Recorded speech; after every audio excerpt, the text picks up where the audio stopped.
Pour ceux qui viennent de se joindre à nous, mon nom c'est Jonathan, je suis un homme autiste qui a eu un diagnostic dans la quarantaine et de temps en temps, je fais le tour des questions qu'on me pose dans les commentaires pour faire ce genre de vidéos que j'appelle tout simplement les vidéos questions-réponses. Je suis pas un professionnel de la santé, j'ai pas d'études de qualification, quoi que ce soit. Je suis pas intervenant, je travaille pas dans le milieu de la santé mentale, de l'autisme, de la neurodivergence. Je suis juste un monsieur qui parle du point de vue de son propre vécu, de ses propres expériences. Donc, ce que je dis, c'est pas des conseils professionnels, c'est juste des avis personnels. Je commence tout de suite les questions parce qu'il y en a beaucoup. Première question. Lorsque tu étais enfant, durant les parties de famille ou durant les visites chez des amis de la famille, est-ce que tu préférais rester avec les adultes pour les écouter parler ou bien jouer tout seul au lieu d'aller jouer avec les autres enfants? Je dirais que c'était un peu de tout ça. C'était pas tant le groupe, soit d'être avec les adultes ou d'être avec les enfants. Souvent, j'allais plus être avec une personne en particulier. Ça pouvait être une tante que j'aimais beaucoup, fait que je me greffais un peu à cette personne-là, ou une cousine ou un cousin, fait que c'était plus comme en paire, si on veut, que j'étais dans... ça m'est arrivé d'aller jouer avec de jouer en groupe aussi avec d'autres enfants ou d'aller juste m'asseoir avec les adultes, les écouter parler. Des fois, c'était pour prendre un break des enfants et vice-versa, là. Mais la plupart du temps, c'est ça, j'étais plus du genre à me jumeler à une des personnes qui était là puis à faire des choses avec elle. Si j'allais chez quelqu'un, mettons, qui avait... je pense, j'ai une tante, entre autres, qui a un piano, j'allais jouer du piano, j'allais jouer des instruments de musique s'il y en avait ou des choses comme ça. Je faisais des trucs un peu plus seul dans ces cas-là. Fait que c'était pas mal ça. Sinon, tu sais, l'âge m'a jamais vraiment dérangé. Même quand j'étais au primaire, j'avais des fois des amis beaucoup plus vieux, des amis plus jeunes. C'est pas tant, on dirait que je vois pas tant l'âge chez les personnes, si on veut.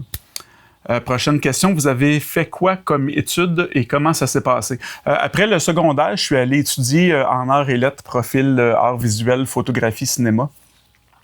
C'est un cours d'art général qui va comme préparer à, après ça, aller un petit peu plus loin, soit en communication, en littérature ou dans un cinéma, peu importe. Moi, en fait, comment ça s'est passé? J'ai fait les 2 premières sessions au complet. J'ai commencé la 3e, puis à la 3e, j'étais comme... J'ai laissé tomber le cégep parce que j'étais comme déjà... Je me sentais suffisamment, pas dire que j'avais tout compris de la vie, là, mais j'avais pas l'intention d'aller plus loin au niveau des études d'après, puis j'avais l'impression d'être allé chercher un peu ce que j'avais à aller chercher au niveau de l'apprentissage. J'ai eu plein de cours. Je me fais souvent dire « Ah, tu t'exprimes bien, ça a toujours été comme ça? Ça n'a pas toujours été comme ça. » Mon cours en arts et lettres, justement, m'a aidé beaucoup parce que j'avais là-dedans un cours qui s'appelait... mécanisme de la communication où j'ai appris concrètement comment communiquer des idées, comment transmettre des idées, des choses comme ça. Puis j'ai fait un paquet, après le cégep, j'ai fait un paquet d'autres masterclass souvent plus orientés autour des affaires parce que j'ai été travailleur autonome un petit peu. Ou de la communication en tant que telle pour apprendre vraiment les types de personnalités, comment communiquer avec tel genre de personne. C'est ça qui a fait vraiment une grosse différence au niveau de ma communication parce que j'avais ce désir-là puis cette curiosité de mieux connaître comment les gens fonctionnent, comment les gens communiquent. Prochaine question sur la vidéo que j'ai fait sur la quantification. Et pour quantifier la douleur chez le docteur, est-ce plus facile un numéro de 1 à 10 pour le définir ou léger, moyen, fort? 1 à 10, c'est embêtant aussi parce que pour moi, de mon point de vue, je suis comme... Je sais pas quelle douleur correspond aux 10 niveaux de douleur de 1 à 10. Fait que généralement, faut pas faire ça quand on va chez le médecin, là, mais moi, généralement, je nomme un chiffre qui est à peu près dans le milieu, qui va être un peu plus haut que la moyenne si par rapport à moi, ça me fait vraiment mal ou un peu plus bas. Fait que, tu sais, dans ce sens-là, j'irais plus avec, mettons, ce que la personne proposait, léger, moyen, fort. Ça aide mieux, c'est pas évident non plus pour moi. Puis, surtout la douleur en tant que telle, je trouve ça difficile parce que j'ai l'impression que j'ai une relation un peu étrange avec la douleur, dans le sens où ça m'arrive souvent de me blesser puis de pas le savoir que je suis blessé. T'sais, par exemple, je peux me ramasser avec un super gros bleu à une place puis j'ai aucune idée comment c'est arrivé. Là. Ou je sais des fois que je fais quelque chose puis que genre, tu sais, je réagis pas de la même façon. Mettons, je vais me claquer de quoi sur un doigt ou je vais me mettre de quoi sur un pied. Ben, j'ai l'impression que je ressens moins la douleur qu'une personne normale. C'est un peu l'impression. Je suis pas dans la peau de tout le monde, fait que je peux pas comparer, mais j'ai l'impression que je ressens peut-être un peu moins la douleur que certaines personnes.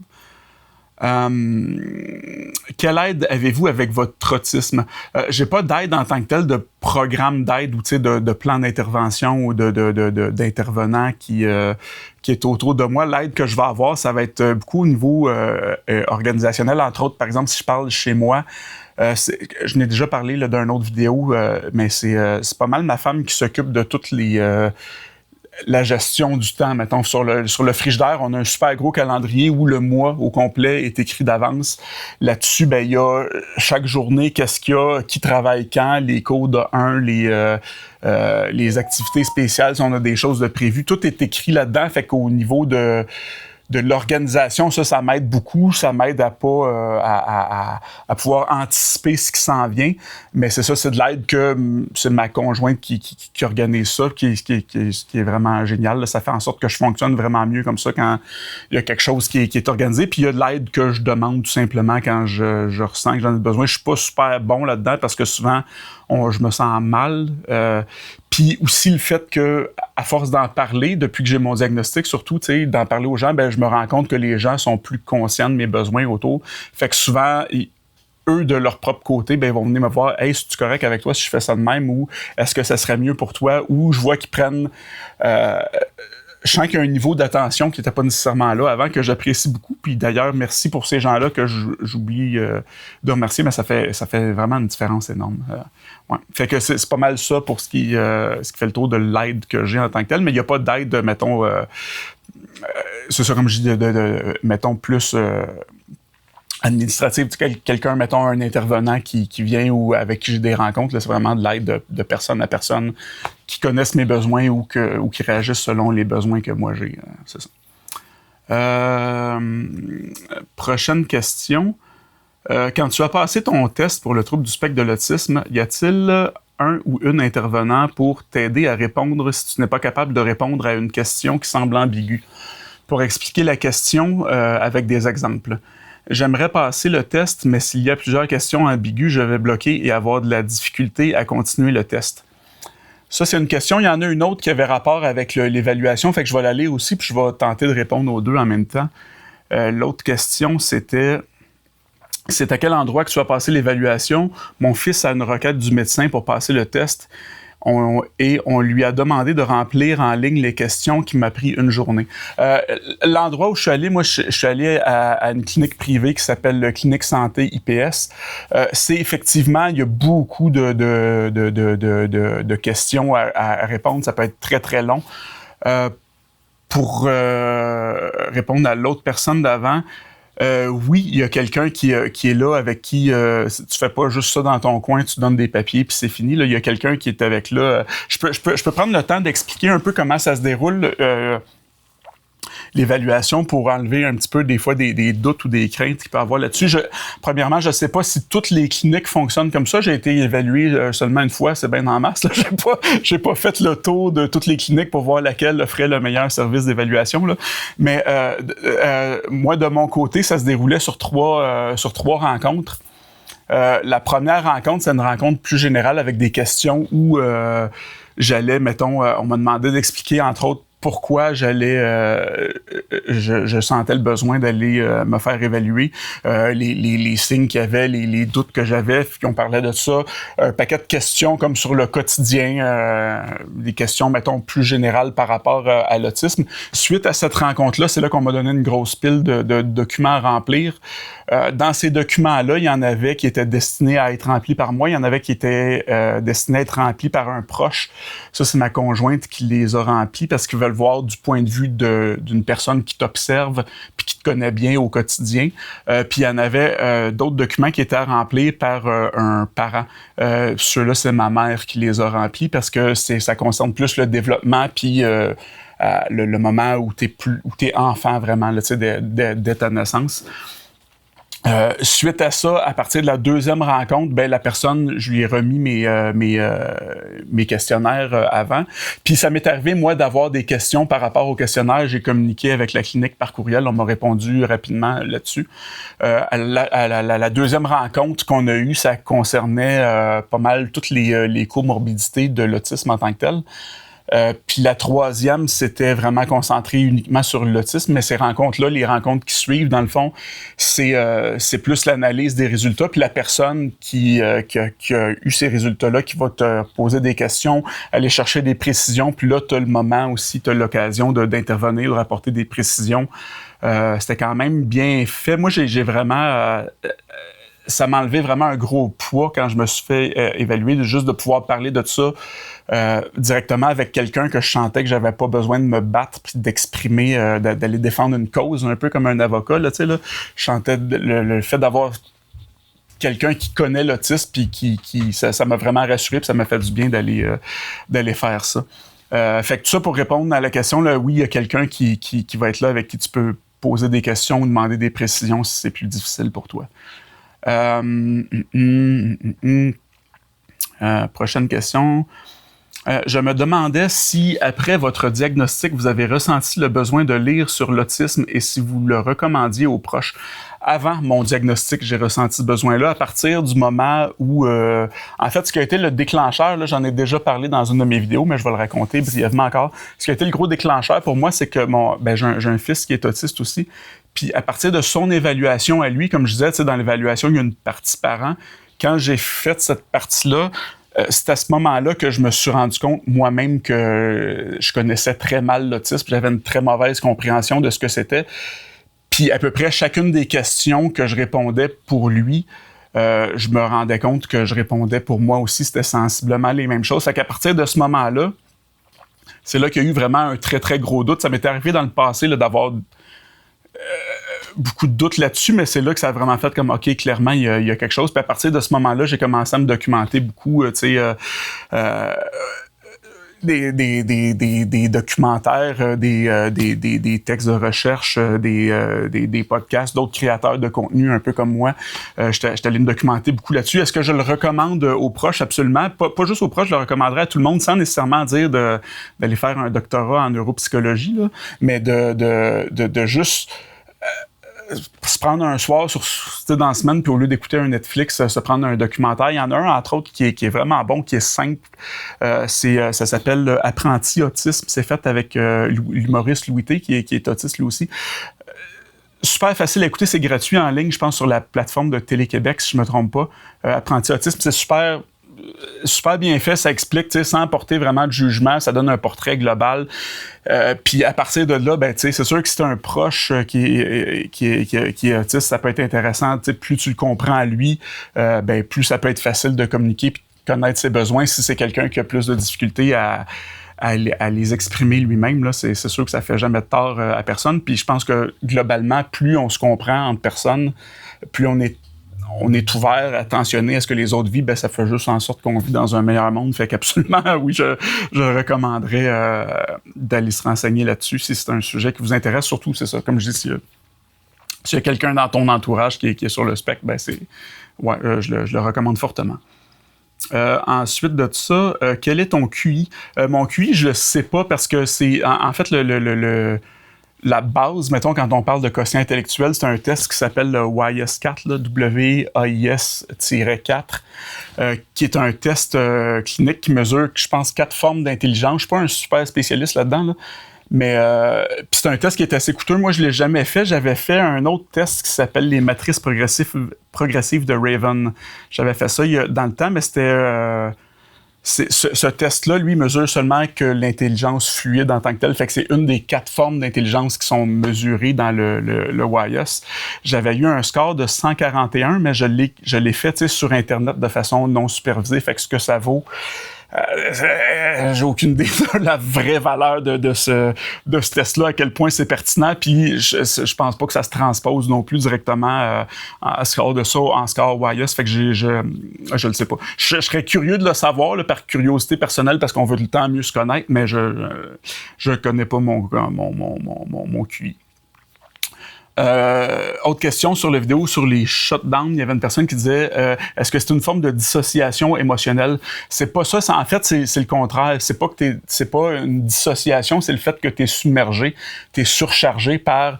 Puis là, on parle d'émotion, mais ça peut être une surcharge qui est émotionnelle, ça peut être une surcharge qui est cognitive, ça peut être une surcharge qui est sensorielle. C'est au contraire, au lieu d'être déconnecté, c'est que tu es en train de te noyer dans ces choses-là, tellement c'est intense, puis ça t'envahit. Fait que ce que le corps fait, c'est un petit peu l'équivalent de, supposons que tu es à l'ordinateur, puis là, ton ordi gèle, tu sais, tu cliques un peu partout, tu fais CTRL, ALT, DELETE, mais il se passe rien. La seule chose qui te reste à faire, c'est justement un shutdown de l'ordinateur, c'est un reset, tu pèses sur le bouton, tu l'éteins, puis tu le redémarres. Ben, c'est ça que le corps fait. Il y a comme trop de choses qui se passent, il est plus capable d'agir, il gèle un peu comme un ordi qui gèle. Fait qu'on fait un redémarrage dans ce temps-là, puis ça peut prendre du temps à la personne de redémarrer après ça, parce que, justement, comme quand on redémarre un ordinateur, ben des fois, le bureau apparaît, après ça, les icônes, après ça, une autre partie qui revient. Puis à un moment donné, l'ordi redevient normal, ben c'est un petit peu la même chose. Le cerveau fait comme une espèce de reset. Le fait qu'on repart, c'est comme ça, on redémarrait le système, si on veut. Ouais. Fait que...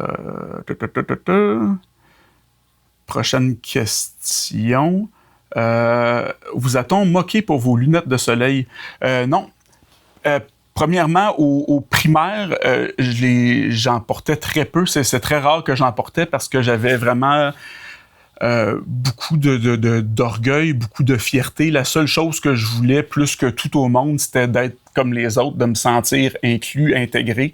Fait que tout ce qui pouvait faire en sorte que je pouvais avoir l'air différent d'une quelconque façon, je préférais me faire violence plutôt que d'avoir l'air différent d'une quelconque façon que ce soit. Là, c'est à partir de ce moment-là que j'ai commencé justement à masquer beaucoup mon stimming, à arrêter justement d'agiter mes mains, mes bras un peu plus, par souci de justement plus m'intégrer. Puis après ça, quand j'étais rendu au secondaire, là, c'était un peu le contraire qui s'est passé. Là, j'ai vraiment comme assumé une certaine partie de moi, puis je m'en suis servi, si on veut, pour définir un peu mon identité. Entre autres, on parle de lunettes de soleil. J'en portais beaucoup plus au secondaire, puis c'était rarement des modèles sobres. Là, c'était des trucs un peu plus, plus colorés qui accrochent le regard un peu plus. Fait que je suis devenu comme le gars avec des lunettes bizarres. C'était un peu ça c'était pas que ça, là, mais dans le sens où j'étais un peu plus extravagant, mettons, si on peut le dire comme ça, au secondaire. Puis là, par la suite, je suis redevenu, je porte des lunettes plus classiques qui passent plus en dessous du radar. C'est pas tant une question que je les trouve plus belles ou moins belles, c'est juste que avec la personne que je suis devenu, ça correspond plus à qui je suis, mais généralement, maintenant, c'est des lunettes monture noire, vitre noire, là, puis c'est ça. S'il y a de quoi, j'ai l'air d'un agent secret du CIA là, qui se promène. Là. mais c'est ça, tout ça pour dire que non, parce que je pense que je m'en suis servi un peu comme pour me définir. Fait qu'il y a certainement des gens que ça faisait jaser, ça. Hey, il s'habille bizarre, il y a des lunettes bizarres, mais tu sais, c'était pas tant... En tout cas, sûrement qu'il y a des gens qui s'en sont moqués, mais c'est pas venu à mes oreilles. Puis je pense que le changement de perspective, aussi le fait que c'est quelque chose que j'ai vraiment assumé pleinement puis que j'ai fait en pleine conscience, si on veut, je pense que ça a changé pas seulement le regard des autres, mais le regard de moi-même par rapport à moi-même aussi. Fait que c'est ce qui conclut les questions pour aujourd'hui. Si vous avez d'autres questions, laissez-les dans les commentaires. Moi, je prends le temps. Comme je dis, là, j'en ai beaucoup. Là, j'ai assez de questions pour une autre question-réponse encore pour le moment. Fait que ça se peut que j'y réponde pas tout de suite, mais éventuellement, je vais être rendu là, puis ça va s'ajouter. Fait que c'est ça. Si vous avez d'autres questions, gênez-vous pas. Merci d'écouter jusqu'à la fin. Je sais que ça fait des vidéos quand même longues, mais c'est ça. Je pense que les c'est un autre dynamique qui est plus le fun. Moi aussi, je trouve ça le fun. Je prends plus le temps. C'est moins formel. Je sens moins de pression d'être condensé puis de pitcher mes idées rapidement, là. Je peux prendre le temps un peu plus d'élaborer puis de respirer dans tout ça. Fait que, merci encore d'avoir été là pour celui-là. Là-dessus, je vous dis à la prochaine, puis n'hésitez pas si vous avez d'autres questions.